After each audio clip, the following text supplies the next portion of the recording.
দর্শক, আজ আপনাদেরকে চমৎকার একটি দৃশ্য দেখাবো। ভিডিওটি সাতক্ষীরা জেলার তালা থানার কানাইদিয়া গ্রাম থেকে ধারণ করেছি। আপনারা দেখতে পাচ্ছেন দুজন ব্যক্তি জাল নিয়ে কপোতাক্ষ নদের ধারে দাঁড়িয়ে আছে।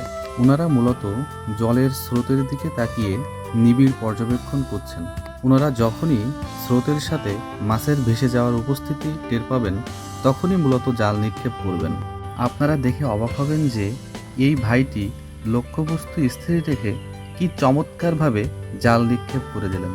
উনি নিশ্চয়ই মাছের উপস্থিতি বুঝতে পেরেই জাল নিক্ষেপ করেছিলেন। উনি যে লক্ষ্যবস্তুকে পারফেক্টভাবেই তাক করতে পেরেছিলেন তা আপনারা জাল তুলে আনলেই বুঝতে পারবেন। এসব গ্রামীণ দৃশ্য সরাসরি দাঁড়িয়ে থেকে উপভোগ করতে কার না ভালো লাগে। নিজে উপভোগ করার পাশাপাশি এসব গ্রামীণ দৃশ্য সবার সামনে তুলে ধরতে আমার খুবই ভালো লাগে। তো আপনারা দেখতে পাচ্ছেন এই ভাইটি ধীরে ধীরে জাল টেনে নদী থেকে উপরে তুলে নিয়ে আসলেন। উনি খুব সুচারুভাবে একটা মাঝারি সাইজের মাছ শিকার করে ফেললেন। আর কপোতাক্ষ নদে মাছ শিকারের এই ভিডিওটি আশা করি আপনাদের সবারই খুব ভালো লেগেছে। আর হ্যাঁ, মাছটি দেখে আপনাদের কি মনে হলো?